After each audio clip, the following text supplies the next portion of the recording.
नमस्कार अनि हार्दिक स्वागत छ दर्शकबिन कार्यक्रम प्रश्न समयमा म भूपाल विटेल। मन्त्री परिषदको शुक्रबारको बैठकले निजी अस्पतालहरूलाई बिरामीको उपचार नगर्नु नभए नियन्त्रणमा लिएर कोभिड-19 को डेडिकेटेड अस्पताल बनाउने सम्मको भनेर चेतावनी दिएको छ।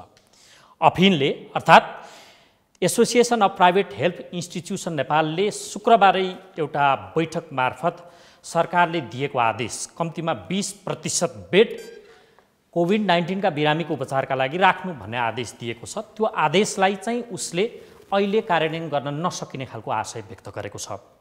एकातर्फ निजी अस्पताल सञ्चालकहरूले सरकारी आदेश कार्यान्वयन गर्न नसक्ने, अर्कातर्फ सरकारले नमाने नियन्त्रणमा लिने जस्ता अभिव्यक्ति दिए पछाडि कता कता निजी अस्पताल सञ्चालक र सरकारबीच विवाद चर्किने खालको सङ्केतहरू देखिएको छ।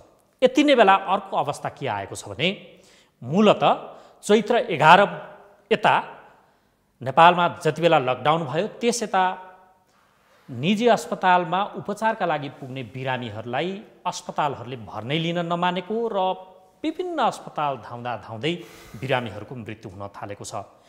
दर्जनौं उदाहरण त्यस्ता भेटिन थालेका छन् जसलाई कानुनले दिएको अधिकारभन्दा बाहिर पुगेर निजी अस्पताल सञ्चालकहरूले बिरामीहरू भर्ना लिन मानेका छैनन्।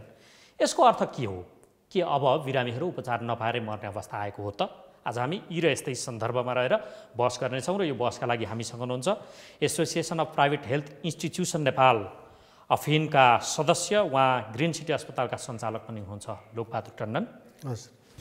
यसै गरी हामीसँग हुनुहुन्छ उपभोक्ता हित संरक्षण मञ्चका अध्यक्ष अधिवक्ता ज्योति बानिया।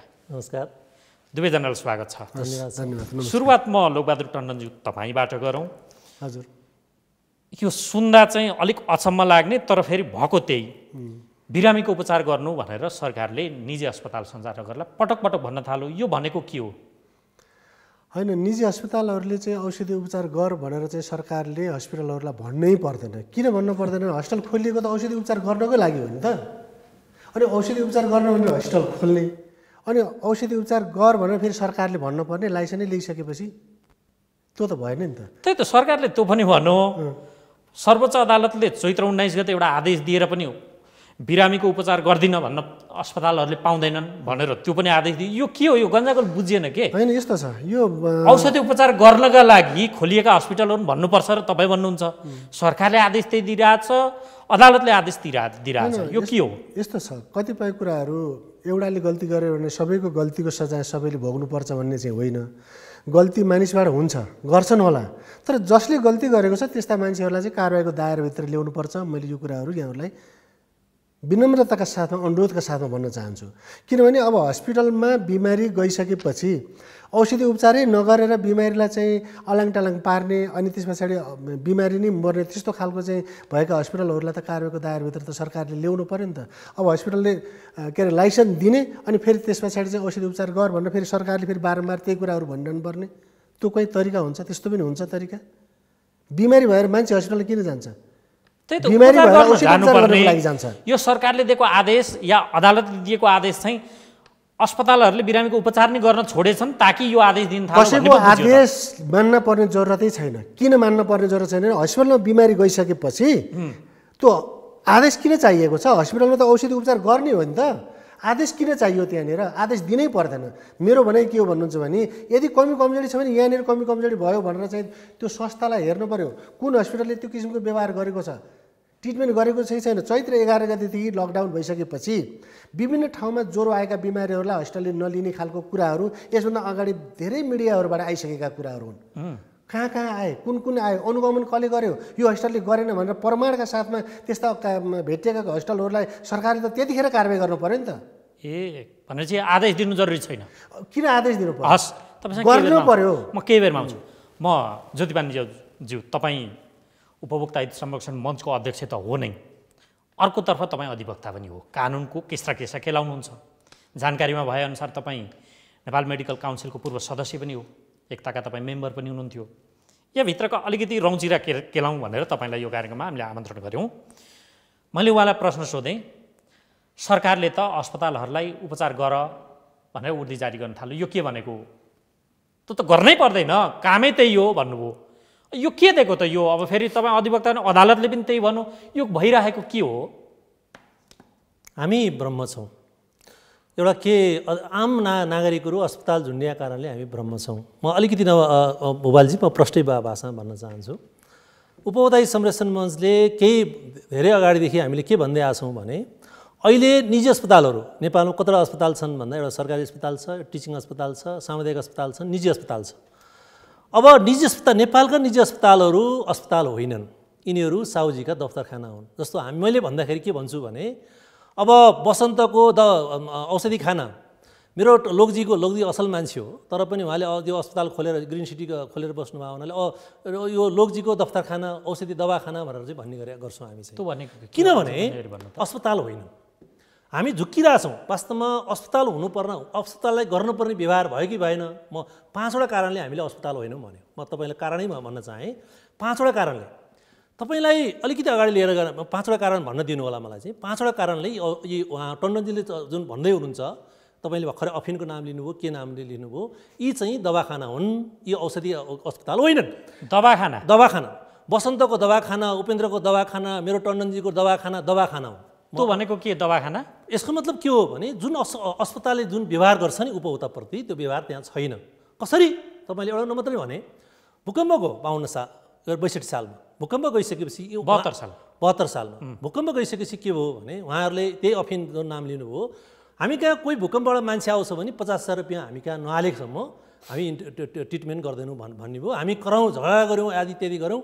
आखिर चाहिँ के छ भने कतिसम्म भयो भने हामीले उपभोक्ता संरक्षणमा अनुगमन गर्ने र 50,000 रुपियाँ कसले तिर्दिने त नेपाल सरकारले तिर्दिने र त्यो भूकम्प पीडितलाई उपचार गर्ने। ए बाबा भूकम्प जस्तो बेलामा चाहिँ उहाँहरूको रवैया त्यस्तो रह्यो।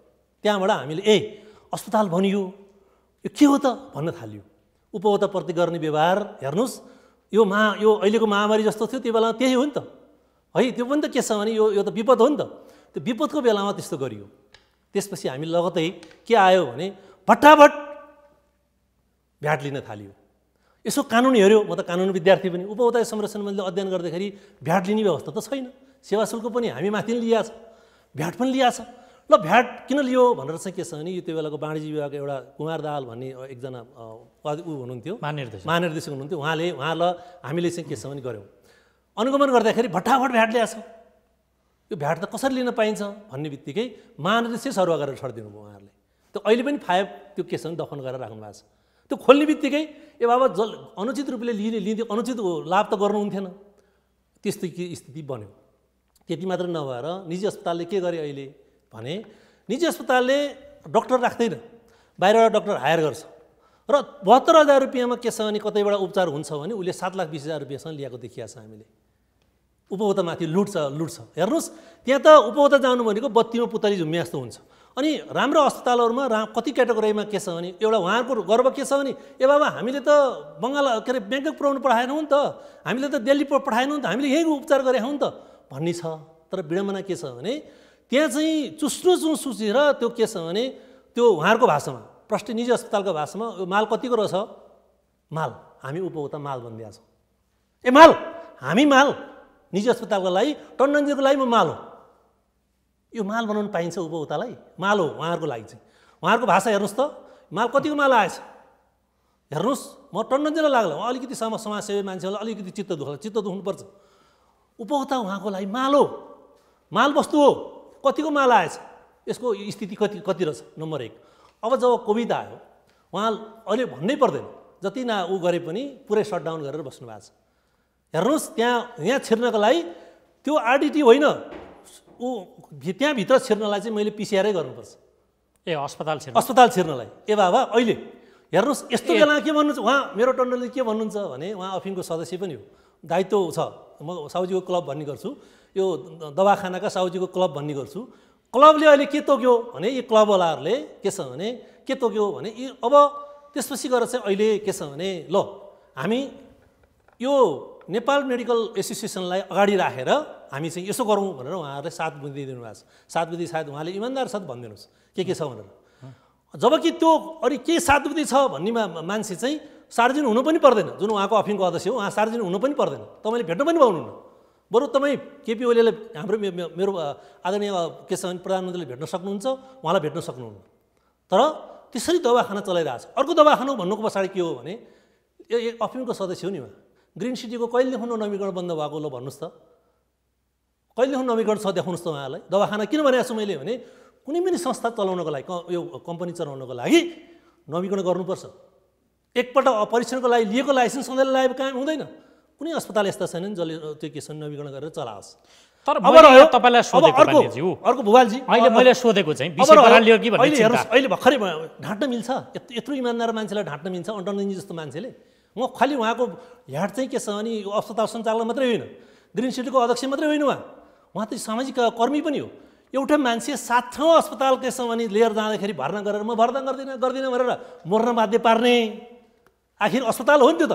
उहाँ त के छ भने त्यसको जिम्मेवार सदस्य हो नि। अनि हामीले त उपचार गरेका छौँ भन्न मिल्छ। त्यसो भए हुनाले यति मात्रै भन्न चाहेँ, अहिले निजी अस्पतालहरू यी कारणले गर्दाखेरि, त्यो नवीकरण नगरेका कारणले यी दवाखाना हुन्। उपभोक्तालाई बत्तीमा यो लिएर आएर मालवस्तु बनाएर उहाँहरूले चाहिँ के छ भने त्यो नमरिन्जेलसम्म के छ भने उहाँलाई दोहन गर्ने सक्छ। त्यसो भए अदालतले दिएको आदेश, सरकारले पटक पटक गरेको ताकेता, यो भनेको अस्पतालहरूले उपचारै गरेका छैनन् त्यसकारण यो ताकेता हो नि।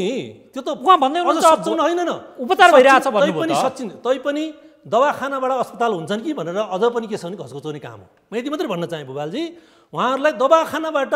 त्यसो भने हामीले के भनेका छौँ भने ए बाबा यो त राष्ट्रियकरण गर्नुपर्छ। हामीले गल्ती गरेका छौँ। के गल्ती गरेका छौँ? नीतिगत रूपले गल्ती गरेका छौँ। हामीले कराउँदा म त अलिकति नीतिगत रूपले नजिकै छु सरकार। त्यसमा म आउँछु। टन्डनज्यू, विषय यो लहरो तान्दा पहरो गरिदियो भने जस्तो धेरैवटा विषय एकैचोटि पोकाहरू पुन्तराहरू खुल्ने भए। तपाईँले भन्नुभयो अस्पतालहरू त औषधि उपचारकै लागि हो, सरकारले ए बाबा ठाकरे उर्दी जारी गर्नुपर्छ र अदालतले आदेश दिइराख्नुपर्छ र भन्नुभयो। त्यो त तपाईँहरू जस्ता एकाधले अथवा अधिकांशले भनौँ जतिले खोलिरहेछन् तिनीहरूले उपचार गरेका कारणले त त्यो भनियो। नगरेका हकमा त फेरि उहाँले दिनुभयो नि उदाहरण। त्यो उदाहरण म सम्झाउँ। साउन 22 गते वीरगन्जमा के घटना भयो? 64 वर्षीय एकजना चलितर महतोको चाहिँ मृत्यु भयो। 7वटा अस्पताल वीरगन्जमा धाउँदा हस्पिटलहरूले भर्ना लिन मानेनन्। कोभिड लागेको मान्छे पनि सबै मर्छन् भन्ने दृष्टान्त छैन नि। 67% त निको हुँदा रहेछन्। हामी डराउनु पर्ने कारण पनि रहन्छ। फेरि यसको मतलब यो होइन कि लापरवाही गरौँ, होइन। यसलाई कोभिड थियो कि भन्ने आशंका गरेर भौतारिँदा उनको मृत्यु भयो। यो 22 गतेको घटना। 24 गते त्यस्तै नियति फेरि वीरगन्जमै दोहोरियो। छप्कैएका 20 वर्षीय विष्णु लामाको पनि मृत्यु भयो। 27 साउनमा के भयो? झापामा अर्कै एकजना बालकको मृत्यु भयो। 17 वर्षीय किशोरको मृत्यु भयो। कन्काई नगरपालिका फुटबल खेल्दाखेरि छातीमा लागेको, पिसिआर नभएसम्म उपचार गरिदिनु भन्दा तिनको मृत्यु भयो। खोज्दै जाँदा धेरै भेटिन्छन्। अब यी केही प्रतिनिधि बाहिर आएका विषय हुन्, नआएका त कति छन्। अनि अस्पतालमा उपचार भइरहेको छ, यो उर्दी जारी गर्नु बेकारको हो भन्न मिल्छ भने टन्डनज्यू? यी दृष्टान्तले त होइन भन्ने कुरा त प्रश्न होइन। मैले अब भूपाल लिटल सरलाई एउटा कुरा के भन्छु भने नि, कुनै पनि कुराहरू प्रश्नगत जानुपर्छ। हामीले न्युज अथवा चाहिँ जनतालाई दिन चाहेका छौँ भने सत्य न्युज दिनुपर्छ। गलत न्युज बोलेर, जस्तो अहिले हाम्रो उपभोक्ता मञ्चको ज्योति बानियाजीले चाहिँ बोल्नु भएको छ नि, दवाखाना के कति कारणले चाहिँ दवाखाना हुन् त हस्पिटलहरू, यसको पनि उहाँले चाहिँ यसको जवाब चाहिँ जनतालाई दिनुपर्छ। मेरो भनाइ के हो भने नेपालमा 350वटा प्राइभेट सेक्टरका हस्पिटल छन् र अहिलेसम्म 100 करोडभन्दा 100 अरबभन्दा बढी पैसा प्राइभेट सेक्टरको पैसाहरू लगानी भइसकेको छ र यो लगानी नेपालमा खोलिएका हस्पिटलको 70% प्राइभेट सेक्टरले तानेको छ। सरकारका हस्पिटलहरू, सरकारको हस्पिटलमा जम्मा 30% लगानी छ। त्यो लगानी पनि 3 करोड पपुलेसनको चाहिँ ट्याक्सबाट चाहिँ चलाइएको हस्पिटलहरू र जुन हस्पिटलहरू अहिले चलाइएको छ त्यो हस्पिटलहरू चाहिँ दवाखानाको रूपमा चाहिँ सरकारी हस्पिटल भएनन्। प्राइभेट हस्पिटलहरू उहाँको चाहिँ उपभोक्ता मञ्चले चाहिँ उहाँले चाहिँ के भन्नुभयो भन्दाखेरि यो चाहिँ दवाखाना हुने हस्पिटलहरू त यिनीहरूलाई चाहिँ राष्ट्रियकरण गर्नुपर्छ भन्ने खालको जुन कुरा चाहिँ हाम्रो ज्योति बानियालजी लिनुभएको छ, यो वास्तवमा यसको पनि अनुगमन गर्ने एउटा निकाय छ। स्वास्थ्य मन्त्रीले निकाय के अरे अनुगमन गर्ने हो कि विभागले के अरे चाहिँ अनुगमन गर्ने हो कि सरकारले गर्ने हो कि यसको उपभोक्ता मञ्चले गर्ने हो कि गरेर रिजल्ट र रिपोर्ट दिनु पर्यो नि सम्बन्धित निकायहरूमा। अफिसले चाहिँ गरिरहेका कामहरूप्रति उहाँहरूले चाहिँ विभिन्न हस्पिटलहरूलाई चाहिँ दवाखाना र महिला समेत पनि उहाँले चाहिँ दवाखाना भन्नुभयो भने पहिला के गरौँ भने यो यदि यही सत्य कुरा हुन् भने यस्ता हस्पिटलहरूलाई उहाँले होइन राष्ट्रियकरण किन उहाँहरूले गर्नु पर्यो, जनताले नै लगेर सरकारलाई बुझाइदिए भइहाल्यो नि। के फरक पर्छ र? पुष्टि हुनु पर्यो। पुष्टि हुनु पर्यो नि त। होइन भने त्यत्तिकै बेलम लाउनु त भएन नि त हजुर। सार्वजनिक ठाउँमा आएर सार्वजनिक ठाउँबाट हामीले चाहिँ जनतालाई कुरा दिन्छौँ भने सत्य कुरा दिन सक्नु पर्यो। असत्य कुराहरू चाहिँ दिएर त कुनै अर्थ रहेन नि सर। तपाईँले नवीकरण कहिलेसम्म गर्नुभयो भन्नुहोस्? नवीकरण त हाम्रो अहिले गएर तपाईँ आउनुहोस् न, अनुगमन गर्न हेर्न। हाम्रो त नवीकरण छ नि सर। कस्तो नवीकरण नगरिकन हस्पिटल चलाइन्छ? अहिले गएर हाम्रो नवीकरण छैन नि, भोलि ताला लगाइदिनुहोस्। उपभोक्ता मञ्च आएर ताला लगाइदिनुहोस्, म 5 किलोको चाबी किनिदिन्छु, ताला लगाइदिनुहोस्। नचाहिने कुरा गर्नु भएन नि त। हाम्रो त छ नि सर, नभइकन हामी बोल्न मिल्छ? सबैको छ। अरू मलाई थाहा छैन, मैले मेरो आफ्नो तर्फको कुरा गर्नु पर्यो, अरूको कुरालाई तपाईँलाई सदस्य बनाएर सबै छ भन्नु सक्नुहुन्छ? होइन, सबैको पनि होला। किनभने सरकारले कुनै टाइममा आएर त्यसको अनुगमन गर्ने, त्यसको भिजिट गर्ने, सबै गर्ने काम चाहिँ सरकारको। कुरा गरे वार्षिक सबैको जिम्मा लिन सक्नुहुन्छ तपाईँ? होइन, यस्तो छ ज्योतिजी, हेर्नुहोस् यसमा के छ भन्नुहुन्छ भने सरकारले अनुगमन गर्न जाने हो। अनुगमन गर्न जाँदाखेरि त्यहाँ चाहिँ सत्य कुरा छ कि छैन, हस्पिटलको चाहिँ अनुगमन गर्ने टिमले चाहिँ त्यो गएर चाहिँ त्यो लाइसेन्स दिएको नवीकरण गरेका कुराहरू त उहाँहरूसँग गएर बुझ्नु पऱ्यो नि त। जति सर हजुरले चाहिँ यदि यस्ता कुराहरूलाई ल्याउनुहुन्छ भने के गर्नु पऱ्यो भने पहिला छ कि छैन। अब मैले भन्नुभयो कि तपाईँले चाहिँ नवीकरण मैले लेखेको छु, तपाईँको जवाफ म दिनेवाला थिएँ। नवीकरण नभइकन यदि हस्पिटल चलाइएको छ भने 5 किलोको चाबी म किनिदिन्छु, ताला लगाइदिनुहोस्। होइन भने यसरी बोल्नु भएन कि समाजले। यो यस्तो खालको न्युज यदि तपाईँले बाहिर दिनुभयो भने त जनतालाई के हुन्छ त भन्दाखेरि पक्कै पनि यो त एकदम गलत रहेछ त। यिनीहरू त सरकारी हस्पिटलले नै ठिक छ, प्राइभेट हस्पिटल त डाका हुन्, चोर हुन् भन्ने खालको यस्तो त गर्नु सर। मलाई अब एक मिनट मात्रै म बोलेँ। मैले एउटा कुरा यहाँहरूलाई के अनुरोध गरेँ भने हामी नेपालमा जन्मेको नेपाली, हामीले चाहिँ हाम्रो देशको सम्पत्ति हाम्रै देशमा राख्नुपर्छ। हस्पिटल यहाँ खोलेर चाहिँ हस्पिटल दवाखानाले चाहिँ पैसा कमाउने होइनन्। कुन हस्पिटलले चाहिँ कति पैसा कमाएको छ प्रमाणको रूपमा चाहिँ देखाइदिनुहोस् न। आज मैले हस्पिटल खोलेको 9 वर्ष भयो, मैले 1 रुपियाँ मैले अहिलेसम्म कसैलाई बोनस दिन सकेको छैन। खै त यो पैसा कमाएको दवाखानाहरूले त पैसा त गेम चाहिँ बिल्डिङ बनाउनु पऱ्यो, गाडी चढेर हिँड्नु पऱ्यो, त्यस्तो खालको त खै मैले त देखाएको छैन। मेरो आफ्नो त कुराले भन्ने हो भनेदेखि त सरलाई मेरो के अनुरोध हो भने सत्य कुरा लिएर हामी जाम, अगाडि बढौँ। गल्ती गर्ने कारबाही गरेको दायराभित्र त म हस्पिटल व्यवसाय भएर पनि कुनै हस्पिटलले गल्ती गरेछ नि म पनि बोलिदिन्छु त हस्पिटलको विरुद्धमा।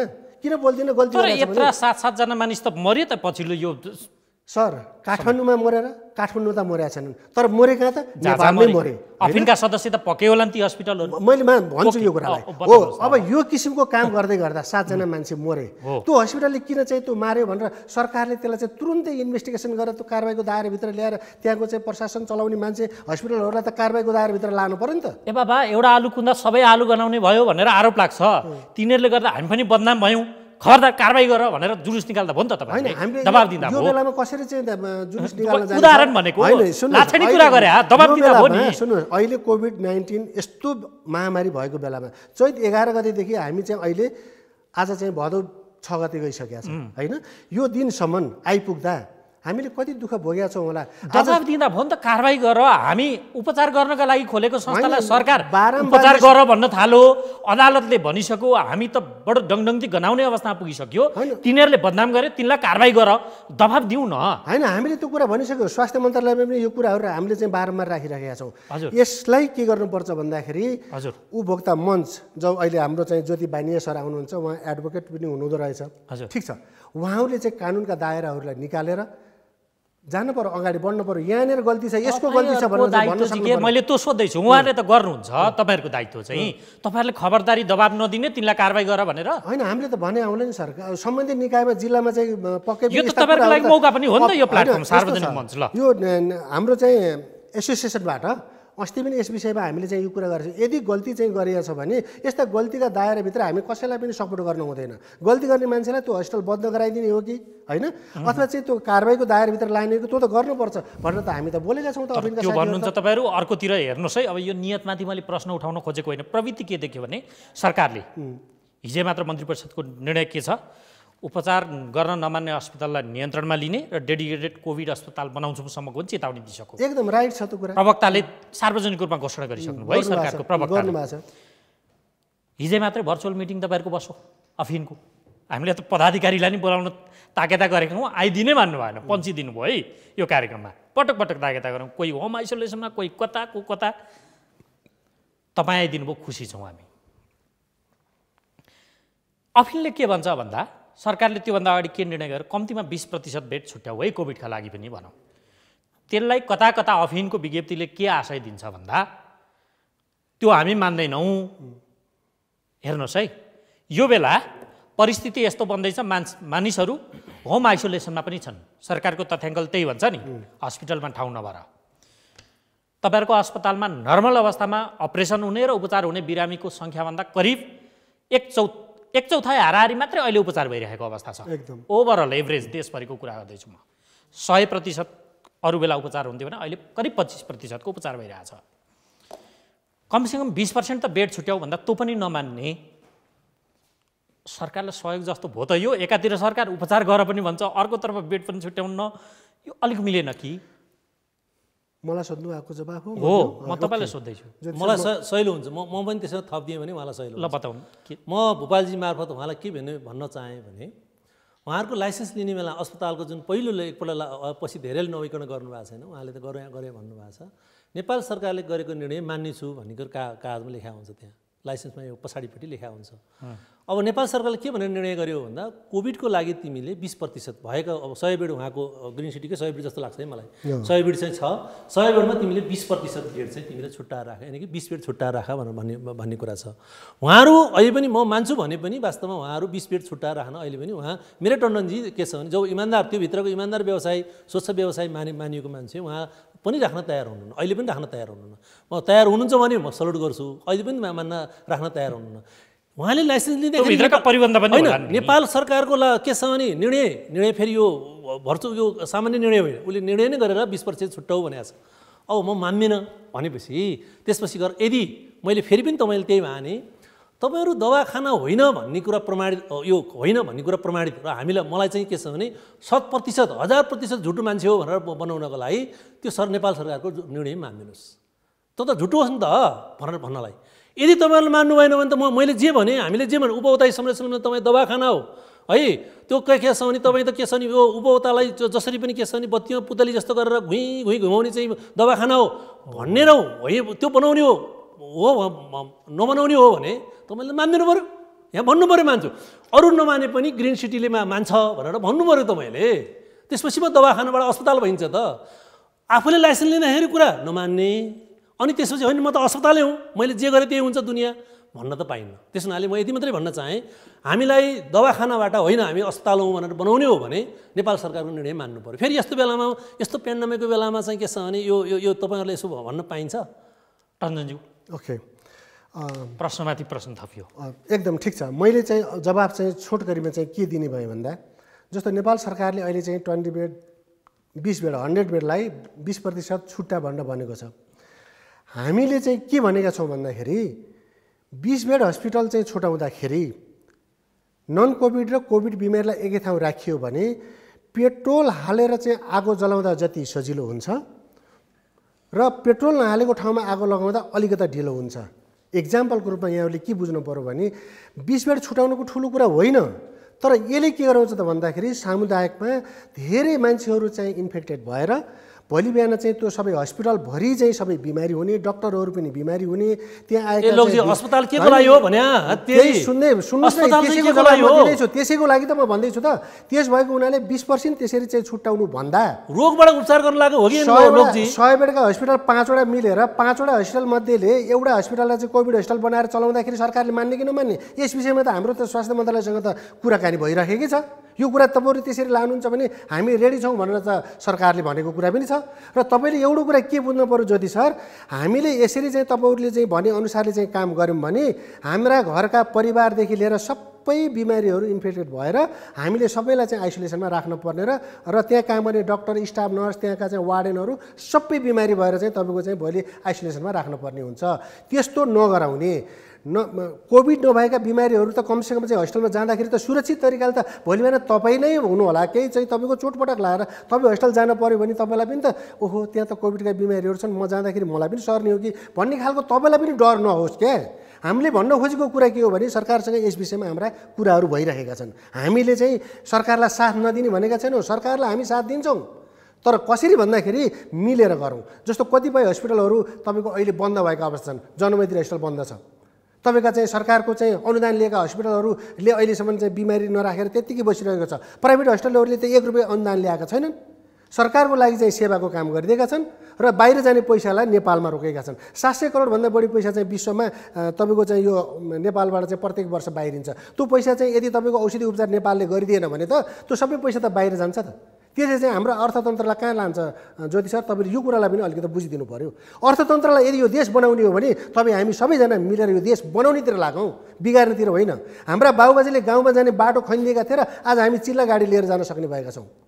यदि बाबुबाजेले त्यो बाटोको गोरेटो नखनिदिएको भए आज हामी त्यहाँ जान सक्थ्यौँ र। अब हामीले चाहिँ के गरौँ भन्दाखेरि राम्रा कुराहरूलाई मात्रै हामीले चाहिँ यहाँबाट समावेश गरेर जनताको माझमा पुर्याउने प्रयास गरौँ। हामीले औषधि उपचार नगर्ने भन्ने कुरै छैन। 20% तपाईँले मलाई भन्नुभएको छ कि ग्रिन सिटी हस्पिटलले 20% चाहिँ खोलेको छु भनेर चाहिँ तैँले देखा भन्नु। हामीले मिलेर गर्दैछौँ। हामी 5वटा 100 बेडका हस्पिटलले एउटा 100 बेडलाई हामीले कोभिड हस्पिटल बनाउँछौँ। नभए अहिले सरकारले भनिसकेको छ कुनै पनि हस्पिटललाई कोभिड हस्पिटल बनायो भने त्यो गर्नुपर्छ भन्ने खालको कुरा छ। मैले हिजो पनि यस्तै कुराहरू अहिले बनाउने, अहिले त हेर्नुहोस् 200 पुगिसक्यो, प्रतिदिन 200 सर उपत्यकाभित्रै पुगिसक्यो भने यो त अब के गर्नु कसैले लिएर आएको बिमारी त होइन नि। यो त तपाईँको चैत 11 देखि चैत 11बाट चाहिँ के अरे चाहिँ लकडाउन भएको बिमारीहरू आजसम्म चाहिँ यहाँ आइपुग्दाखेरि काठमाडौँमा दिन प्रतिदिन केस बढेको अवस्था छ। अब तपाईँको अहिले लकडाउनको अवस्था छ। यो बेलामा चाहिँ अहिले हस्पिटलमा चाहिँ बिमारीहरू घरमा औषधि खाएर बसिरहेको यति भनिदिनुहोस् त, हामी 4वटा चाहिँ के छ भने 100 वडावालाले फलानु अस्पताललाई हामी यसरी बनाउँदैछौँ होइन। अहिले हामीले यस विषयमा हाम्रो मिटिङ भइरहेको छ। हिजोबाट बल्ल यो कुराको हाम्रो चाहिँ सुरुवात भएको छ। मैले चाहिँ हिजो मात्रै चाहिँ गुन्डा लोनी सरसँग पनि यस विषयमा कुराकानी गरेको छु। हामी सर अब हामीले यस्तै गर्ने, सरकारलाई साथ दिनुपर्छ, सरकारले चाहिँ काम गर्नुपर्छ। सरकारले चाहिँ हामीलाई चाहिँ हामी सरकारलाई साथ दिन्छौँ, सरकारले हामीलाई साथ दिनुपर्छ र यो देशलाई सबैजना मिलेर हामीले चाहिँ बनाऊ। डडेलो आइसक्यो कि डडेलो अगाडिपट्टि आइसक्यो अनि त्यसपछि तपाईँले के गर्दै हुनुहुन्छ भने पेट्रोल हालेर अनि आगो लगाइदिनु खोज्नु। त्यस्तो रहेन नि, जिम्मेवारी हुनु पर्यो कि जिम्मेवारी त हुनु पर्यो नि मञ्चबाट त जिम्मेवारी हुनु पर्यो। हामीलाई रिजल्ट चाहियो हेर्नुस् लोकजी, हामीले दवाखाना यदि सबै हस्पिटलमा चाहिँ दवाखानाको रूपमा सबै दिनुहुन्छ भने त भोलि बिहान यहाँ त हामी त 1000% यिनीहरू झुट्टाउन। सुन्नु न, हामीले यति मात्रै बनाइदिनु यिनीहरू 1000% झुट्टाउन। हामीले यसो गरेका छौँ उसो गरेका छौँ। यो कुरा मैले कहिलेकाहीँ के भन्ने गर्छु भने नि, हेर्नुहोस् कसैले चाहिँ कुनै कुराहरू देखेको छैन र त्यतिकै नदेखि चाहिँ तपाईँको चाहिँ यहाँ चाहिँ नबुझिकन मैले चाहिँ कसैले पनि नगरौँ। नबुझिकन मैले एउटा इक्जाम्पल ज्योति सरलाई के भन्छु भने सुन्नुहोस् ज्योति सर, भने तपाईँले सोलेको फिल्म हेर्नु भएको छैन, गबर्सीको डायलग भनेर भन्न सक्नुहुन्छ। तपाईँले पहिला गएर हस्पिटलभित्रका चाहिँ इन्भाइरोमेन्ट हेरिदिनु पऱ्यो, बुझिदिनु पऱ्यो। एउटा हस्पिटलले गल्ती गर्यो भने सम्पूर्ण हस्पिटललाई चाहिँ दवाखानाको रूपमा ल्याइदिनु भयो भने 350वटा प्राइभेट सेक्टरका हस्पिटलहरूले के भन्छ तपाईँहरूमाथि? कमसेकम चाहिँ हामीले गल्ती गरेका हस्पिटलहरूलाई त कारवाही गर्ने हो। दुईटा कुरा रह्यो कि भनेकै छैन। एउटा कोभिड नभएको मान्छेलाई पनि तपाईँहरू के छ भने PCR नगाडिकन अगाडि त्यो आइसोलेसनबाट भित्र छोराउने नम्बर 1। अब तपाईँ यहाँनिर रोकिदिनुहोस्। तपाईँले ज्योति सर तपाईँले यो कुराहरू एकदम गलत गर्दै हुनुहुन्छ। कुनै पनि बिमारीलाई चाहिँ गेटबाट भित्र पस्ने बित्तिकै PCR हुँदैन। आरटिटी गर्ने कुराहरू थियो, आरटिटी गरेर हामीले पहिला राखेका थियौँ। तर अहिले चाहिँ हामीले अपरेसन गर्नुभन्दा पहिला सुन्नुहोस्, अपरेसन अहिले कुनै पनि हस्पिटलले PCR भित्र लान्न भन्ने कुरा एकदम 100% गलत हो। यो कुरा च्यालेन्जको साथमा भनिदिन्छु। कतिसम्म किन लाउनु भएको त्यो क्यामेराको जुन हुन्छ नि क्यामेरा क्याप पनि किन लाउनु भएको छ हेर्नुहोस्। एकपल्ट यो एउटा क्यामेरा क्याप अनि क्वालिटी किन्यो त्यो एउटा किन्नु भनेर 350वटा दोष लाउनु मिल्छ सर? त्यस्तो कुरा हुन्छ? एउटाले गल्ती गर्यो भने जसलाई गल्ती गरेको छ त्यसलाई भन्नुहोस् न। हामीलाई किन भन्नुहुन्छ? धेरै काम राम्रा गर्ने मान्छेहरू यहाँ हुँदै राम्रा गर्ने मान्छेलाई तपाईँले यसरी चाहिँ पेल दिनुहुन्छ कि यो त नगरेको मान्छेलाई नि गरेको भनेर यो त हुँदै हुँदैन। तपाईँ खालि के छ भने तपाईँको आफ्नो अस्पतालको अध्यक्ष मात्र नभएर तपाईँ त अफिनको जिम्मेवार मान्छे पनि हो। तपाईँसँग के हो भने तपाईँको अफिनको तर्फबाट आइरहनु भएको छ भने बुझ्या छु मैले चाहिँ तपाईँ जिम्मेवार अलि सामाजिक अभियन्ता पनि हो, खालि अस्पताल सञ्चालक मात्रै होइन कि। खालि के हो भने एउटा कुरा ज्योति बानियाले सार्वजनिक रूपले उपभोक्ता संरक्षणले सार्वजनिकले हामीले दवाखाना भन्यो, दवाखानाबाट हामी रूपान्तरित हुनको लागि के गर्नु पर्यो भन्दाखेरि हामीले 20% दिनु पर्यो, नभए 20%को विकल्प सरकारले दिनु पर्यो भन्नु पर्यो कि। नभए त हामीले त प्रष्ट भाषामा भनेका छौँ यी दवाखानालाई जति धेरै पालेर सरकार राख्नुहुन्छ उपभोक्ता त्यति धेरै हामी चाहिँ भोरमा पर्नेवाला छौँ, त्यति धेरै हामी चाहिँ के छ भने झुक्क्या नपर्नेवाला छौँ। अस्पताल भनेपछि त राम्रो मान्छे होला भनेर गइन्छ, तपाईँको नाम हेरेर गइन्छ, तर त्यस्तो रिजल्ट त आएन। अहिले पनि भनौँ न, अहिले पनि सरकारी अस्पताल म दावाका साथ भन्छु अपरेसन गरेर निस्किने मान्छे मै छु। 72-73 रुपियाँ सरकारी अस्पतालमा अपरेसन गरेर त्यो के छ भने 4 महिना कुरेर आउँदाखेरि त्यहाँ कति पैसा लाग्दो रहेछ भन्दाखेरि 3 ठाउँ मैले गर्दाखेरि मैले 2-2.5 लाख रुपियाँ तिर्नुपर्ने अवस्था हुन्थ्यो। आखिर यो रियालिटी त हो नि। एउटा कुरा सत्य कुरा के हो भने तपाईँले भने जस्तै गरेर नेपालको पैसा बाहिर गएको छैन, बाहिर छिमेकी देशहरूमा गएको छैन, ब्याङ्क गएको छैन, कता गएको। तर नजानुको पछाडि के हो भने त्यो त हाम्रो त मालवस्तु हो भनेर त बुझिदिनु त भएन नि। हेर्नुहोस्, अर्को कुरा तपाईँले भन्न चाहे बुबाजी तपाईँ मार्फत चाहिँ हामीले एउटा बिरामीलाई मेडिकल नेग्लिजेन्सी गरे बापत चिकित्सा लाभ प्रयोग गरेर 54 लाख रुपियाँसम्म अस्पताल आदि डक्टरबाट क्षतिपूर्ति भराउने यही उपभोक्ता हित संरक्षण मञ्च हो। नेपालमा 250 भन्दा मुद्दाहरूमा हामीलाई गर्व छ। नेपालको अदालतले पुरै हेरिदिएको छ अहिलेसम्म। उहाँलाई पनि थाहा छ, राम्रा आफूलाई चिकित्सक भन्नेहरू, राम्रा अस्पताल भन्नेहरूले पनि क्षतिपूर्ति तिरेका छन्। तर सबै त क्षतिपूर्ति जाँदो रहन्छ। अहिले क्षतिपूर्तिमा कुरा गर्न गयो भने उहाँहरूले त बााउन्सर राख्नु भएको छ। भोपालजी, अर्को कुरा भन्न चाहेँ मैले, अस्पताल होइन दवाखाना किन भन्न आएको छु भने दुर्भाग्य अस्पतालबाट रिटायर भएका प्रहरीहरूलाई उहाँहरूले लगेर रिलेसन अफिसर बनाएर बााउन्सरको रूपमा राख्नु भएको छ। दुर्भाग्य होइन यो? कोही उपभोक्तालाई मर्का पर्यो भनेर भन्ने बित्तिकै के छ भने उसले के छ भने प्रहरीमा जिम्मा लिएर आउनुपर्छ। त्यो स्थिति छ। त्यो त हामी रियालिटी हो नि त बाबा। त उहाँले हुन्न भनेर पाउनुहुन्छ होला। उहाँसँग के छ भने मेरो अस्पतालमा तपाईँले देखाउनुहोस् भन्दाखेरि नदेखाउन सकिएला। तर अधिकांशमा त्यस्तो स्थिति छ। अहिले पनि हेर्नुहोस्, यो आफूले पर्यो मर्का मलाई, यो चिकित्साको लापरवाही भयो भन्ने बित्तिकै के छ भने पुलिसको खोरामा जानुपर्ने हुन्छ। बोल्ने बित्तिकै कुटाइ खाएर आउनुपर्छ बिरामी उपभोक्ता। हामी कहाँ अझै पनि हेर्नुहोस् कुटाइ खाएर आएको अवस्था छ। यो स्थिति नहोस्, जिम्मेवार होस्। म यति मात्रै भन्न चाहेँ, अहिले त के छ भने यो उसले सिकायो हामीलाई चाहिँ। अब म विशेष गरी अफिनका साथी र तपाईँ मार्फत अफिसका साथीहरूलाई भन्न चाहेँ, साउजीहरूलाई भन्न चाहेँ, त्यो हामी दवाखाना बन्ने के छ भने हामी अस्पताल बन्ने भन्ने विषयमा अहिले बाटो हो। हजुर, तपाईँहरू बाटो दुईटै बाटो लिन सक्नुहुन्छ। दवाखानाको बाटो लिन सक्नुहुन्छ। सरकारले सचेत बनाउँदैछ, तपाईँले यसो गर्नुहोस्। दवाखाना होइन, तपाईँहरू अस्पतालै हो, अस्पताल भनेर लाइसेन्स दिए हो, अस्पताल बन्नुहोस् भनेको छ। सम्बन्ध अदालतले पनि अस्पताल हो भनेर भनेको छ। हामी के भनिरहेको छौँ नागरिकले भने, नागरिकले दावाका साथ भनेको छु। त्यत्तिकै भने मैले 5वटा कारण दिएँ हजुर। म उपभोक्ता संरक्षण मञ्चको कार्यालयमा रिसर्च गरेका छौँ। रिसर्चमा हेर्न आइदिए हुन्छ, हामी पठाइदियो भने पठाइदिन तयार छौँ बुबालजी। त्यसमाले अब हामी दवाखानालाई केको कुरोमा राख्न चाहिँ के अस्पताल हुनु पर्यो, दवाखाना हो भने राष्ट्रियकरण हुनु पर्यो। इटालीमा त गरियो नि त, यही कारणले त इटालीमा गर्यो नि त राष्ट्रियकरण। त्यसमाले अब यो पनि के हो भने पोलिसीको कारणले हो। म भूपालजी फेरि पनि आएँ, तर यहाँ नि एक कुरो के कारणले हो भने जस्तो भन्नेज्यू एक कुरो हामी गर्दैनौँ, हामीले होइन, त्यो नगरेका फटाइ गर्नेहरू पनि छन्। उहाँले त भनिसक्नुभयो त, ती गलत गर्नेलाई छुट्याउँ, गलत गर्नेलाई एउटा बास्केटमा हालौँ, राम्रो गर्नेलाई असल गर्नेलाई एउटा बास्केटमा हालौँ। गलत गर्ने ए बाबा गलत त गर त, अब त्यसको पनि दण्ड हामीले भोग्नुपर्ने उहाँहरूले भन्नुभयो। म थप कुरा राखौँ राख्नु अलिकति। यहाँ टन्डनजी यहाँ आउनुहुन्छ, वास्तव मेरो अलिकति नजिकको मैले बुझेको मान्छे पनि हो। हामीले पोलिसी गलत लियौँ, अरू देशको जस्तो सफा पोलिसी हामीले लिएनौँ। अहिले त्यो परिणाम भोग्यौँ हामीले। कारण के हो? कारण चाहिँ के छ भने हामीले लिएको नीति हो। नीति कस्तो लियौँ भने नेपाल यस्तो देश हो जुन चाहिँ यो शिक्षा र स्वास्थ्य कम्पनीमा चला भनेर दिएको छ लाइसेन्स। तर नेपालदेखि बाहेक कुनै पनि यस्तो देश छैन जसले यो कम्पनीमा चलाउन पाओस्। ट्रस्ट, यो हामी कहाँ गुठी भन्छौँ नि, ट्रस्टमा चलाउन पाउँछ। मेरो टन्डन सरले त्यो कम्पनीमा चलाएर उहाँले होइन भने पनि कम्पनीमा चलाएर दर्ता गरेर गर्नुभएको छ। तर त्यही भारतमा जाने हो भने, त्यही अरू देशहरू जाने हो भने त्यो ट्रस्ट गभर्नमेन्टको पोलिसी त्यस्तो के गर्ने बाबा? गल्ती हो, त्यसको परिणाम हामीले भोग्दैछौँ। म त्यही कुरा अब कोर्स चेन्ज गरेर पोलिसी चेन्ज गर्ने बेला आयो भनेर भन्न खोजेँ है मैले। त्यसपछि अब हेर्नुहोस् न, मणिपाल नेपालमा पनि काम गर्छ, इन्डियामा पनि काम गर्छ। नेपालमा कम्पनीमा दर्ता छ, इन्डियामा के हो भने ट्रस्टबाट दर्ता छ। अब उहाँ यदि ट्रस्टबाट भयो भए उहाँले आफ्नो मान्छे हाल्न पाउनुहुन्थ्यो, उहाँले त्यो के छ भने ब्याजमा पैसा दिन पाउनुहुन्थ्यो। तर त्यस्तो रहेन। उहाँले त के छ भने कम्पनी भन्ने बित्तिकै नाफाको लागि हो।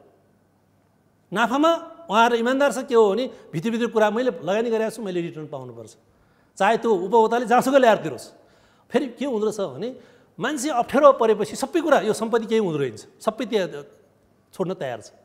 त्यही कमजोरीको के छ भने फाइदा अहिले निजी अस्पतालले, मेरो भाषामा, हाम्रो उपभोक्ता संरक्षण भाषामा दवाखानाले यो कमजोरीको फाइदा लिइरहेको अवस्था छ। त्यही काम जो तपाईँले भन्नुभयो नि, त्यही काम चाहिँ के छ भने सिलगढीमा गएर हुँदैन, किनभने ऊ ट्रस्टमा दर्ता छ। ऊ के हो भने उसलाई नाफा मतलब छैन, उसलाई चाहिँ कम्तीमा मानवीय कुरा उसलाई मतलब छ।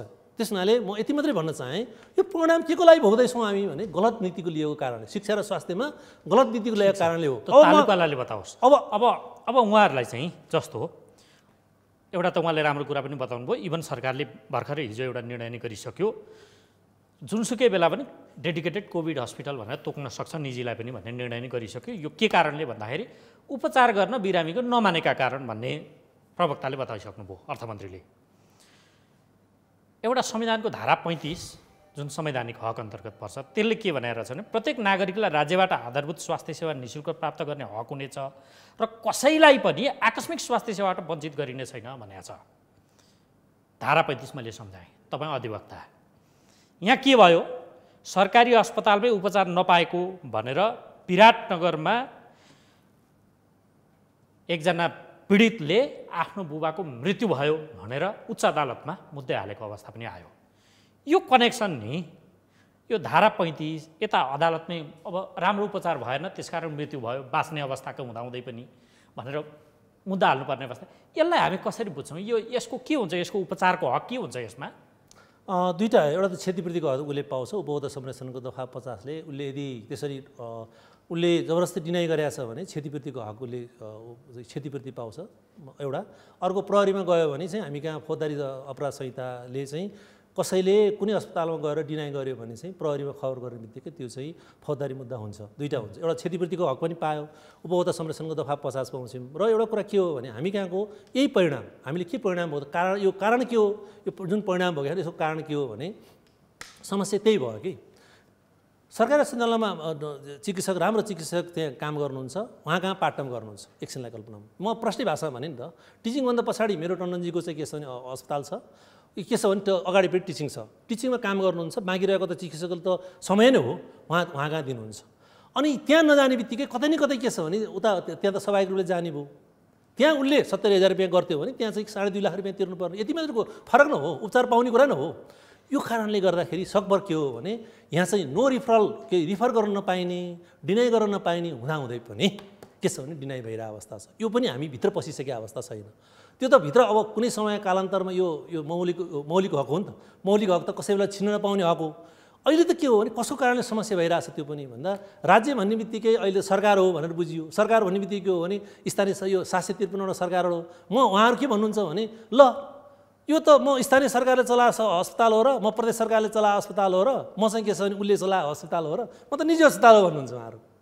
एकछिनलाई नि, म त राज्य होइन, यो त अरू राज्यले गर्नुपर्ने कुरा हो भनेर भन्नुहुन्छ। त्यसो हुनाले समस्या कहाँनिर हो भने एकजना चिकित्सक दुई ठाउँ काम गर्ने जबसम्म यो वातावरण बनिरहन्छ नि तबसम्म यो हामीले यो दुर्भाग्य भोगिरहनु पर्ने हुन्छ। अहिले पनि त्यो हामीले त्यो तपाईँले भने जस्तै गरेर विराटनगरको गुण केस हामीले के भेट्यौँ भने त्यहाँ चाहिँ अब यहाँ नभए अन्त जानुहोस्, यहाँ हुँदैन अन्त जानुहोस्, हामी कहाँ बेड छैन, यहाँ त छैन नि त, हामी कहाँ बेड छैन, हामी कहाँ यस्तो छैन उस्तो छैन भनेर रिफर गरेर अन्त चाहिँ के छ भने बनेर अवस्था छ।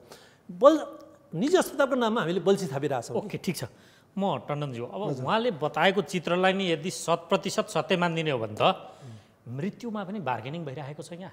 आमामा, यो बेला यो प्रश्न सोध्ने कस्तो होइन, एकदम यसमा अलिकति चाहिँ हामी केमा चाहिँ पुग्यौँ भने भूपाल सर, यो नजानी जान्ने हुनभन्दा नजानेको कुरालाई जानेको छैन भनेर चाहिँ प्रस्तुत हुँदा साह्रै राम्रो हुन्छ जस्तो मलाई लाग्यो।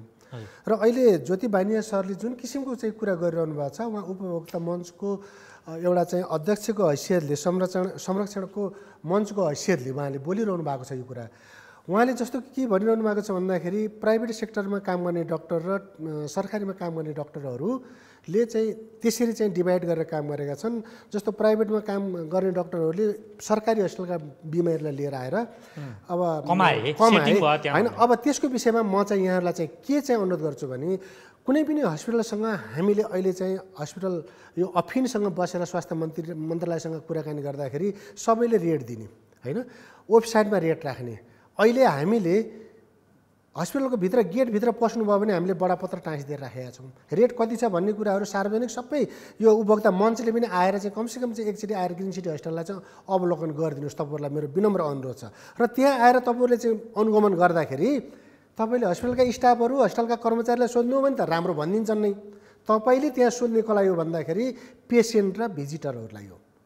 डाइरेक्ट चाहिँ तपाईँहरूले यदि सत्य कुरा ल्याउनुहुन्छ भने होइन भने यो समाजमा चाहिँ एउटा विखण्डन गराइदिने, लडाइदिने, बढाइदिने यस्ता किसिमका कुराहरू म यहाँहरूलाई चाहिँ अनुरोधका साथमा भन्छु। यदि गल्ती गरिएको छ त्यस्ता गल्तीका दायराभित्र गर्ने मान्छेलाई तुरुन्तै कारबाहीमा जानुपर्छ, त्यसमा हाम्रो चाहिँ दुई मत छैन, हामीले गर्नुहुन्न भनेर भन्दैनौँ। यदि नगरेका छ भने त्यो नगरेकालाई पनि गरेकासँग बराबरै चाहिँ लिएर जाने हो भने यो देशमा राम्रो काम गर्ने मान्छेले भोलिका दिनमा कसरी चाहिँ फेरि आफूलाई उसलाई काम गर्न जाँगर लाग्छ, यस्तो किसिमका कुराहरूको यदि अब्जोसै दिँदै जाने हो भने गल्ती गरेको छ भने त कार्यको दायराभित्र 100% म भए पनि जानुपर्छ। मैले चाहिँ त्यो कुरालाई यहाँहरूलाई चाहिँ भन्न चाहेँ। र अर्को कुरा, उहाँले चाहिँ 2,50,000 रुपियाँमा प्राइभेटले लिन्छ, के अरे सरकारी हस्पिटलले 70,000 लिन्छ। 70,000 रुपियाँको टिचिङको रेट र ग्रिन सिटी अथवा प्राइभेट सेक्टरमा कहाँ कहाँ कति कतिको रेट छ भन्ने कुरा त हामीलाई पनि थाहा छ र हामीले यो कुरा यहाँ सार्वजनिक रूपमा भनिदिन पर्यो भने पनि टिचिङ र प्राइभेट हस्पिटलहरूमा रेट अलिकता फरक पर्छ सरकारी र प्राइभेट हस्पिटलहरू भनिसकेपछि। तर त्यसमा चाहिँ के छ भन्नुहुन्छ भने रेट चाहिँ त्यत्रो चाहिँ लगभग चाहिँ 300% 400% को डिफ्रेन्टले अब फरक छ जस्तो मलाई लाग्दैन। अब एउटा एक कप कफी खाँदै जाँदा सानो होटलमा गयो भने त्यही कफीको दाम 40 रुपियाँ पर्छ, अलिकति ठुलो होटलमा गयो भने 200 पर्न लाग्ला, अनि 5 स्टारमा गयो भने त्यही कफीको दाम 1000 पर्छ।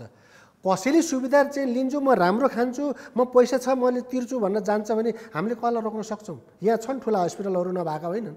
ठुला हस्पिटल यहाँभन्दा तपाईँको नेपालमा यदि औषधि उपचार गर्दाखेरि यहाँ चाहिँ 4 लाख रुपियाँमा हुनुपर्ने औषधिहरू यहाँबाट इन्डिया लिएर हो भने 12 लाख आइसी खर्च गरेर आएका पनि त छन् नि त। त्यो पैसा त आखिर राज्यको लागि त नोक्सान भयो नि। यहाँ नेपालका ठुला नेताहरू जसलाई चाहिँ तपाईँको चाहिँ एयर एम्बुलेन्स लिएर इन्डिया लानु पर्यो भन्ने मान्छेलाई पनि त नेपालकै कुनै हस्पिटलहरूले सन्चो बनाएर राखेको पनि त तपाईँहरूकै अगाडि चाहिँ प्रमाणका रूपमाहरू त छ नि त। 2+2 4 हुन्छ। डक्टरले पढ्ने कुराहरू मैले अघि नै यहाँहरूलाई चाहिँ के अनुरोध गर्न चाहन्छु भने पढ्न सबैलाई गाह्रो हुन्छ। इन्जिनियर, सिए, वकिल, डक्टर, पाइलट सबैलाई पढ्न गाह्रो हुन्छ। तर डक्टर रगत र नसासँग खेलिरहेको डक्टर जसले चाहिँ पढ्न उसलाई गाह्रो हुन्छ र कुनै पनि बिमारीलाई चाहिँ बचाउँदा त्यो भिजिटरको बिमारी बाँचेको जति खुसी हुन्छ त्योभन्दा बढी डक्टर पनि खुसी भइरहेको हुन्छ। मैले त देखेको छु त, म त 9 वर्ष भयो त डक्टरहरूलाई कजाएको त। तर डक्टरहरू सबै आफैमा बदमास हुँदैनन् हैन। कोही होला एक दुईटा चाहिँ एउटा डक्टरले गल्ती गर्यो भनेर सिङ्गो संस्थालाई नै कुवाउने गाली गर्ने गर्न थालियो भने त यो समाजमा त हामीले काम गरेर खान सक्दैनौँ र हामीले त दुःख पायौँ। हामीले भन्दा बढी दुःख हाम्रा सन्ततिले पाउँछन्। त्यस भएर यो हामीले चाहिँ सम्पत्ति भनेको र यो एउटा चाहिँ भनौँ न परिवारहरूलाई चाहिँ सम्पत्ति कमाएर सम्पत्ति दिनुभन्दा एउटा साक्षरता दिनु नै सबभन्दा ठुलो कुरा हो। हामीले चाहिँ एउटा साक्षरता दिने किसिमको चाहिँ एउटा व्यवस्था गरौँ, राम्रो तरिकाले चाहिँ देश बनाऊँ र सबै मान्छेहरूले चाहिँ सेवा सुविधा पाउन्। र ग्रिन सिटी हस्पिटलको कुरा उहाँले चाहिँ गरिरहनु भएको छ। आजसम्म मैले ग्रिन सिटी हस्पिटलको वेबसाइटमा गएर यहाँहरूले हेर्नुहोस्, युट्युबमा गएर हेर्नुहोस्, सुन्नुहोस् न, कुनै पनि मान्छेले गल्ती गरेको छ भने कसैलाई छोड्नेवाला छैन र छोड्न पनि हुँदैन पनि। मैले पनि भन्छु हैन, गल्तीलाई पचाएर बस्ने एउटा यसभन्दा पहिला चाहिँ एउटा बच्चा सानो बच्चा हुन्छ अनि बाउले नपढेको हुन्छ, उसले 500 रुपियाँ दाम चाहिँ ऋण ल्याएको हुन्छ, तर त्यो साउले 5000 लेखिरहेको बेलामा त्यो नजानेको बच्चा आएर बाबा के गर्न लागेको भन्दा मैले यहाँ कागज गर्न लागेको। कतिको कागज गरेको भन्दा उसले पैसा ल्याएको छ 500, साउले चाहिँ गराउँछ 5000। त्यस्ता गर्ने मान्छेहरू छन् भने ठाउँका ठाउँमा चाहिँ कारबाही गर्न सकिन्न र अहिलेको अवस्थामा। अहिले अब हामी निधाएर बस्ने जमाना छ अहिलेको युगमा। त्यस भएको हुनाले म चाहिँ हाम्रो ज्योतिबानी सरलाई विनम्र अनुरोध साथमा के भन्न चाहन्छु भने सत्य कुरा लिएर तपाईँहरू चाहिँ आउनुहोस्, घुम्नुहोस्। गल्ती भएको खण्डमा कुनै हालतले पनि कसैलाई पनि नछोडौँ। म पनि तपाईँहरूलाई चाहिँ साथ दिन तयार छु भनेपछि अब तपाईँको कोभिडका बिमारीहरू 20% नलिएको खण्डमा हस्पिटलहरूलाई चाहिँ तपाईँको चाहिँ राष्ट्रियकरण गर्ने इटालीले गर्यो, कत्रो क्षति पायो होइन। हामीले चाहिँ अहिले नगरौँ भनेको होइन, अहिले गर्नु पऱ्यो भने त भोलि बिहान घरमा पनि आइसोलेसन लिएर राख्नुपर्ने अवस्था हुनसक्छ घरमा बिमारीलाई।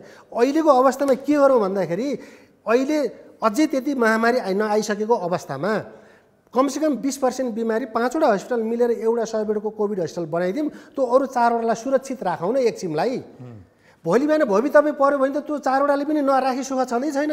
कोभिड र नन कोभिड दुइटै राखेर औषधि उपचार गर्नुपर्ने आउँछ। फेज वाइज गरौँ किनभने अहिले एकैचोटि पेट्रोल हालेर आगो लगाउने काम पटक्कै नगरौँ। यसमा मेरो विनम्र अनुरोध हो। एकैचोटि त पेट्रोलमा आगो सल्काउने कुरा गर्नुभयो तपाईँहरूले? होइन, एकरो भनेको छ दवाखाना छैन। हामी त यो मैले भनिहालेँ नि, यो आजको एकै दिनको घटनाबाट भने होइन, उहाँहरूले छामेर बुझेर रिसर्च गरेर भने हो एउटा कुरा। र हामीले म फेरि पनि भने हामीले 100% होइन 1000% यिनीहरू गल्ती छन् भनेर देखाइदिनुहोस्। देखाउनको लागि के गर्नु पर्यो भने विगतमा त हामीले त मैले भने नि त कतिवटा घटना भन्नु पर्यो। त्यो एउटा उपभोक्तालाई चाहिँ के छन् गिन्नी पिग भनिन्छ कि, गिन्नी पिग बनाउँदा चुस्ता मान्छे पनि समाप्त, रकम के अरे उसको सम्पत्ति पनि समाप्त, सबै कसले गरेको छ भन्दा निजी अस्पताल गरे। कतिवटा घटना भनिदिनु पऱ्यो। त्यो वास्तवमा उहाँ त फेरि भन्नु होला मेरो ग्रिन सिटीले कहाँ गरे हो, म अफिनको के छ भने जिम्मेवार मान्छे हो उहाँ, त्यस भनेर भन्न पाउनुहुन्छ। नेपालभरिको जम्मै प्राइभेट हस्पिटलको चाहिँ के छ भने त्यो क्लबहरू होइन, साउजीहरूको क्लब त्यसो भन्न पाउँछ त्यसले कि क्लब बनाउनु हुन्न। त्यस हुनाले म यति मात्रै भन्न चाहेँ, हामीले गल्ती अहिले यो यत्रो महामारीको अवस्थामा छौँ। हामी आरोपित गरेर के छ भने उहाँलाई दुरुत्साहन गर्नेवाला छैनौँ। हामी त जहिले पनि सम्मानित गर्न चाहन्छौँ, तर सम्मानित गर्ने हो भने 2-3 कुराहरू उहाँले गरिदिनु पर्यो। एउटा सरकार एउटा यो फेज वाइज सरकारको निर्णय मान्ने, तर त्योभन्दा बेटर निर्णय चाहिँ बरु एउटा हस्पिटलै बनाऊ। अहिले त कमसेकम त्यो आगो लागिसक्यो। उहाँले मान्नुहुन्छ एकछिनलाई, उहाँले मान्नुहुन्छ भनिसक्नुभयो। होइन उहाँले मान्नुहुन्छ, उहाँको आफ्नो अस्पतालमा मान्नुहुन्छ। एकछिनलाई 4 जनाको कुरा गर्नु हो नि, 100 अस्पताल 100 बेडका 4 जनाको काठमाडौँभित्र हामी बनाउँछौँ, उहाँ मान्न तयार हुनु, म मान्न तयार छु भनेर भन्नु पर्यो नि। ठनठनज्यू यस्ता कुराहरू चाहिँ कुनै पनि कुराहरू नहुने कुरालाई लिएर हामी अगाडि बढ्दै बढ्दैन। जे कुरा गर्न सकिन्छ त्यो कुरालाई गर्न सकिन्छ भनेर अगाडि बढ्छौँ र गरेर देखाउँछौँ। होइन डोडेल लाएर यहाँ आइसक्यो अनि कसरी यो डोडेलबाट जोगिने होला भनेर हामीले यो म यसो पनि गर्थेँ, म मेरो अर्को फलानालाई यसो पनि गर्न लाउँथेँ। आफू गर्न तयार नहुने अनि अरूलाई चाहिँ के छ भने गर्न तयार कमिटमेन्ट त उहाँले गरिसक्नु। होइन त्यो रिजल्ट आउनु पऱ्यो नि। मैले खोज्ने हामी उपभोक्ताले खोज्ने रिजल्ट हो। सरकारले वातावरण अदालतले भन्यो तिमीले जिम्मेवार भयो है भन्यो, अनि सरकारले यसो गर भनेर भन्यो। त्यो सरकारको निर्णय नमान्ने, आफ्नो विकल्प पनि नदिने। र के हो भने सबैले आफै सटडाउन गरेर अनि उपभोक्तालाई यो बाबा कोभिडदेखि बाहेक अरू अवस्थामा पनि हामीलाई चाहिँ जानलाई बेरियर लगाइदिने। मैले फेरि पनि भने आरटिटी नगरी जान नपाउने, पिसिआर नगरी केही गर्न नमिल्ने, उल्टो के छ लागत थप्दिने। यो एकदम गलत कुरा हो। पिसिआर नगरिकन जान नपाइने भन्ने हैसला छँदै छैन सर। किन भन्नु होइन कहाँ छ पिसिआर तुरुन्तै कहिले हेर्नुहोस् अहिले आजभन्दा अगाडि चैत 11 गतिका कुरा गर्नुहुन्छ भन्ने हो भने त्यतिखेर चाहिँ 5 दिन 7 दिन लाग्थ्यो हङकङमा पठाउनु पर्थ्यो पिसिआरको लागि। त्यस पछाडि आएर तपाईँको चाहिँ हामीले चाहिँ नेपालमै व्यवस्थापन गर्दाखेरि नेपाल सरकारले चाहिँ मेसिन ल्याइसकेपछि 7 दिनसम्म पनि लाग्यो पिसिआरको रिपोर्ट आउन। त्यस पछाडि अहिले आएर 24 घण्टा आयो, अहिले आएर 7 घण्टाभित्रमा चाहिँ पिसिआरको रिपोर्ट आउँछ। त्यो तपाईँको चाहिँ भित्र हस्पिटलभित्र पस्ने बित्तिकै पिसिआरको रिपोर्टले भनेर भन्यो त्यो मान्छेले 7 घण्टासम्म त्यहाँ बसेर हस्पिटलमा बसिरहने हो र बिमारी दुखिरहेको छ, पेट दुखिरहेको छ, त्यस्तो मान्छे त त्यहाँ बस्न मिल्दैन नि त। लोकजी मार्फत भन्न चाहे हामी अस्पतालहरू कति कायर छौँ। एउटा डायग्नोस्टिक सेन्टरले जो के छ भने रगत ब्लड मात्रै हेर्छ, त्यसले चाहिँ बरु पिसिआर राख्न आँट गरेको छ। उहाँहरू बाहिरबाट आउँछ कि भनेर उहाँहरू राख्न तयार हुनु। ल भन्नुहोस् ग्रिन सिटीमा छ आजको मितिसम्म ल छ भन्नुहोस्। सरकारले भर्खरै लाइसेन्स खोलेको छ। भर्खरै लाइसेन्स सुन्नु त ज्योति सर, भर्खरै लाइसेन्स अस्तिबाट पिसिआर राख्न पाउने प्राइभेट सेक्टरको हस्पिटल भनेर अहिले निर्णय गरेको कति दिन भयो भन्नुहोस्। तपाईँको यहाँ के ठमेलमा गएर तपाईँले पिसिआर मेसिन पाउनुहुन्छ?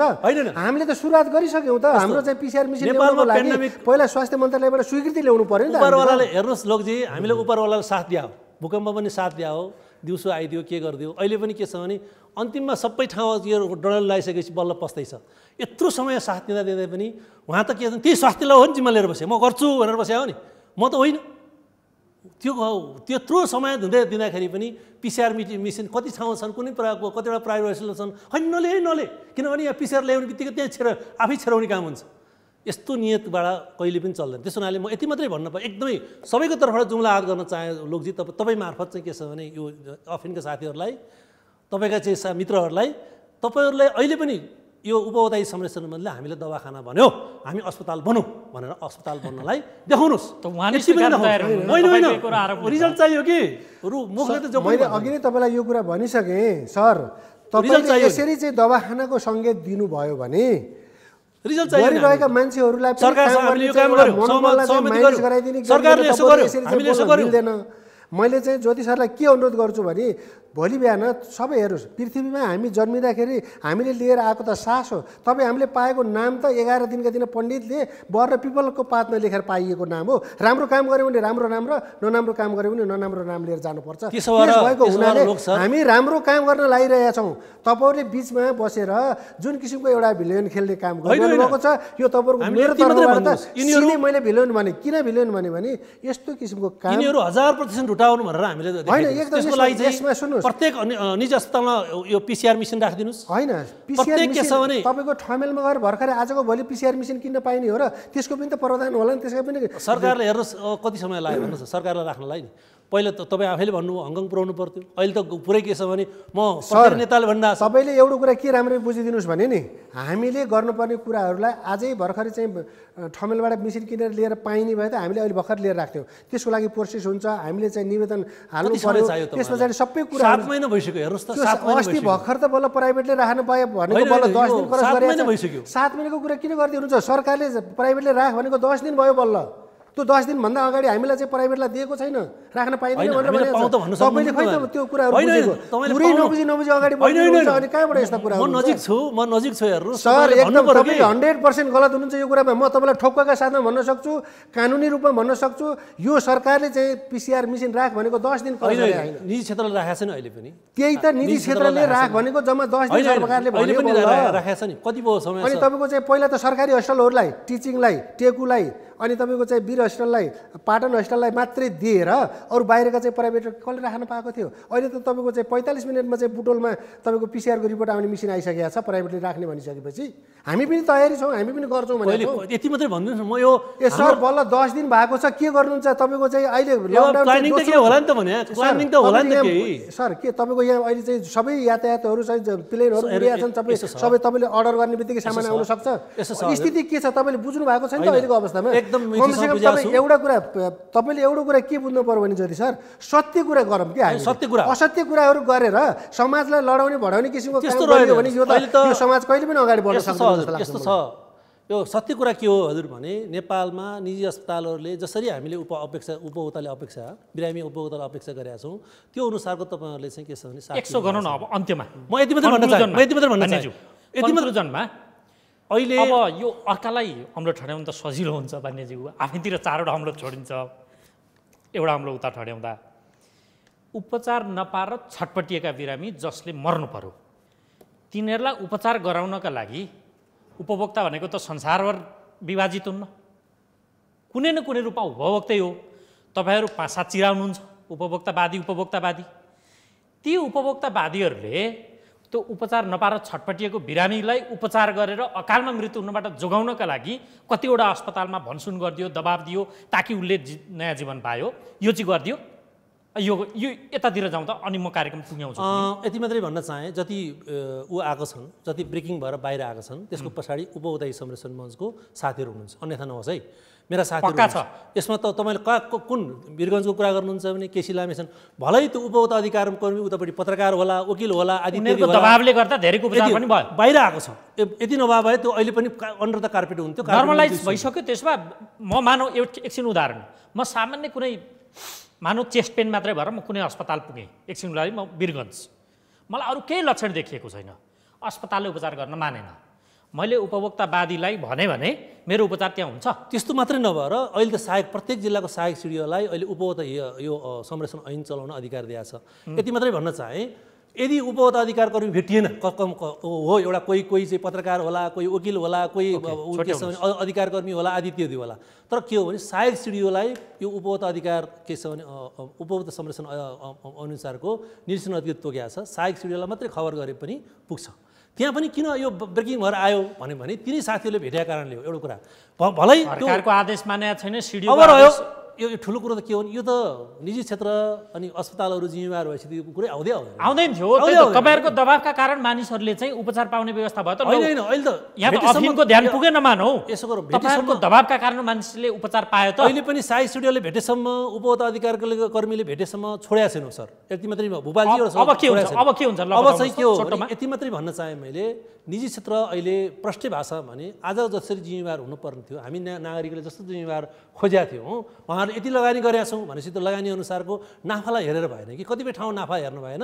अहिले उहाँहरू जिम्मेवार बन्नु पर्यो, जम्मा जिम्मेवार हुनु पर्यो। अनि अर्को के हो भने राम्रो सूचना प्रवाह गर्नु पर्यो। अनि त्यसपछि गएर एउटा नराम्रो पक्ष के भइदियो भन्दा यो कोभिडको कारणले अरू बिरामीहरू भटाभट मऱ्यो कि मर्नबाट दिनु भएन। हस् तपाईँलाई धन्यवाद। म तीनैहरू पुर्याएर कार्यक्रम टुङ्ग्याउँछु टन्डनज्यू। अब मूल उद्देश्य कोरोनाका कारण साधारण अवस्थाका अरू बिरामी पनि प्रभावित नहुन्, तिनले उपचार पाउन्, सहज रूपमा अस्पताल पुगुन् भन्ने मात्रै यो कार्यक्रमको उद्देश्य हो।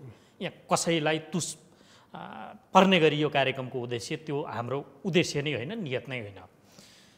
आम मानिस सहज रूपमा अस्पताल पुगेर उपचार गर्ने वातावरण अब बन्छ, त्यसका लागि तपाईँले के गरिदिनुहुन्छ? कृपया त्यति कमिटमेन्ट गरिदिनु अनि म कार्यक्रम भोपाल लुटेलज्यू, म यहाँलाई चाहिँ छोटोमा एकदम छोटो कुरामा कसरी चाहिँ भन्न चाहेँ भने उपभोक्ता मञ्चको हाम्रो चाहिँ ज्योति भाइनियाजीले जुन कुरा अहिले गर्नुभएको छ कि उहाँलाई चाहिँ उपभोक्ता मञ्चले विभिन्न हस्पिटलहरूमा चाहिँ फोन गरिदिएर औषधि उपचारहरू चाहिँ गर्नेमा सहज भएको छ भन्ने खालका कुरा जुन उहाँले गर्नुभएको छ नि, यो 100% गलत हो। किनभने बिमारी भइसकेपछि मान्छेले पहिला चाहिँ हस्पिटल दौड्छ कि अनि मलाई फोन गरिदिए मलाई बचाइदिए भनेर भन्छ, एकदम गलत कुरा। अहिलेसम्म मलाई म एज ए चेयरम्यान भएको हैसियतले आजसम्म मलाई एक कल फोन कसैले उपभोक्ताबाट मैले पाएको पनि छैन र मैले उपभोक्ताको फोन मैले बल्ल पहिलोचोटि ज्योति बानिया सरलाई चाहिँ पहिलोचोटि देख्दैछु र उहाँले चाहिँ यो कुरा के बुझ्नु जरुरी छ भने कुनै पनि कुराहरू बुझ्नुभन्दा मानिसलाई व्यवहार गरेर चिन्ने हो, सुनला कसी लाएर चिन्ने हो। यो दुईटा कुरालाई चाहिँ यहाँले चाहिँ मनन गरिदिनुहोस्। र कुनै पनि बिमारी कुनै पनि हस्पिटलमा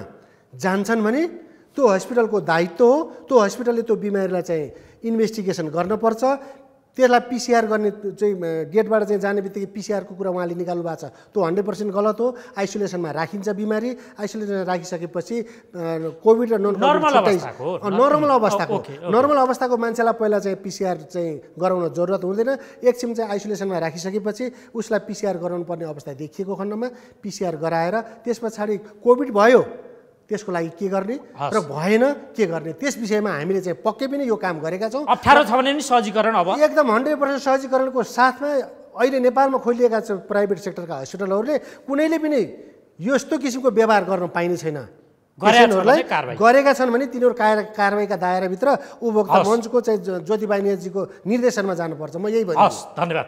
र आदरणीय दर्शकहरू, कार्यक्रमको निर्धारित समय सकिएको छ। आजको कार्यक्रममा हामीले खासमा कोभिड-19 का कारण साधारण अवस्थामा समेत रहेका बिरामीले उपचार पाउनबाट वञ्चित भएका गुनासाहरू आइरहँदा त्यसको समाधानको उपाय के हुन्छ भन्ने सन्दर्भमा बहस गऱ्यौँ। यो बहसमा सहभागी भइदिनु भएकोमा ग्रिन सिटी अस्पतालका सञ्चालक अफिनका सदस्य लोकबहादुर टन्डन र उपभोक्ता हित संरक्षण मञ्चका अध्यक्ष एवं अधिवक्ता ज्योति बानिया दुवैजनालाई धेरै धेरै धन्यवाद। ल, यहाँलाई पनि धेरै धेरै धन्यवाद। आउनुभयो कार्यक्रममा। अर्को अङ्कमा अर्को विषयवस्तुका साथ तपाईँ हाम्रो भेट हुने नै छ। हामीलाई आजलाई बिदा दिनुहोस्। नमस्कार।